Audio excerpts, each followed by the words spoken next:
Hi, my name's Steve Mast. I'm the featured artist at New Zone this month, and I'm basically a metal artist and use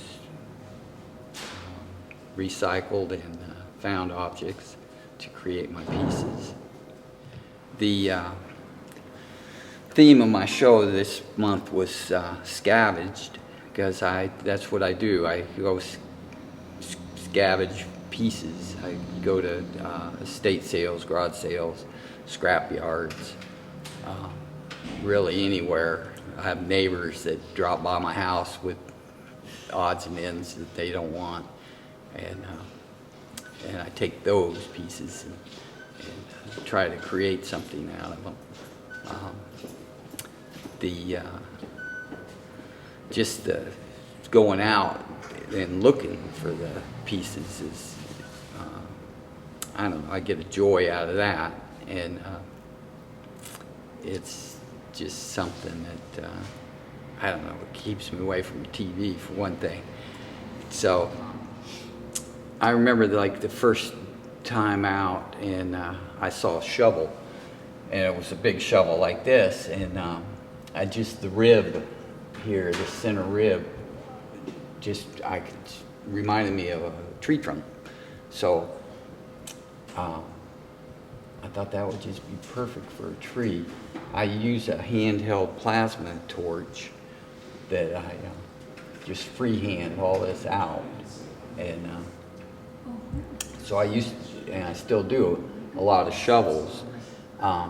This particular shovel, I felt like it was too skinny for a tree, so I just thought a little raven in there would just kind of fit perfect. So those two,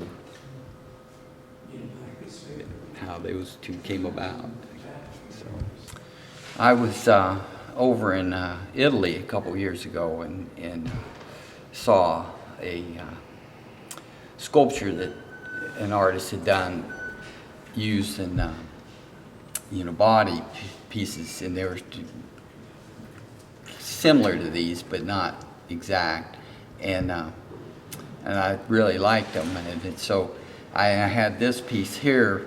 The front part was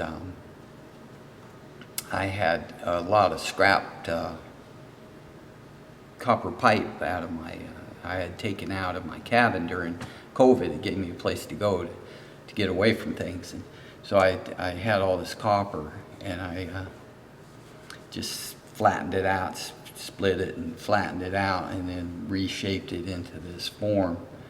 And then this piece was just found nuts, and I'm not sure what these pieces were. They were like little stainless, some kind of clips, and so I felt like,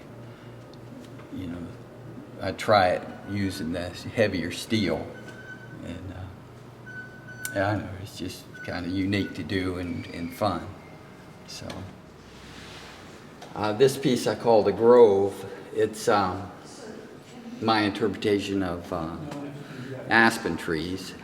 The wife and I travel a lot, and we go to we've been in Colorado quite a bit. She used to live there, the aspen trees they always stand out. So I had found this picture frame and decided, well, if I just cut a sheet of 16 gauge steel is what I used, and then came back in with my plasma torch and just cut it out all freehand.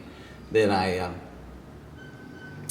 take my torch and use the heat to create the patina, and I use I call it pickle juice. It's hydrogen peroxide and salt and vinegar, which kind of gives it the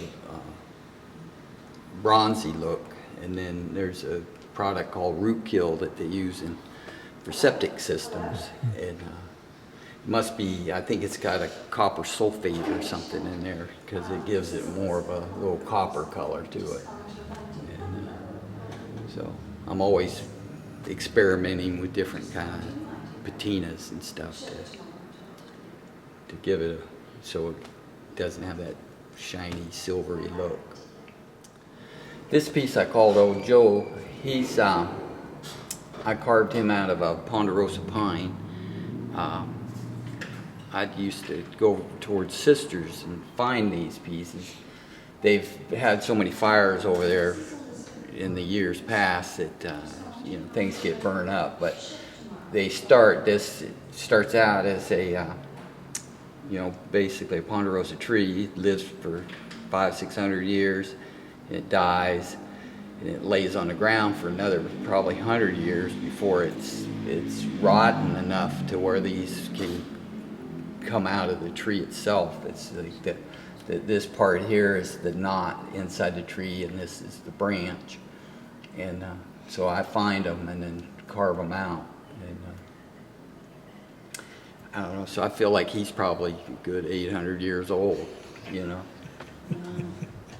And they're just fun to start and see what's inside, see who's in there that can be brought back out. So, this piece is, I could call it a shaman, and I spend a lot of time in the desert, and I find petroglyphs, rock art, and everything else, and that's what gave me the idea of doing these, was just the way the Indians used to, you know, either paint or chip in their pictures on the rocks.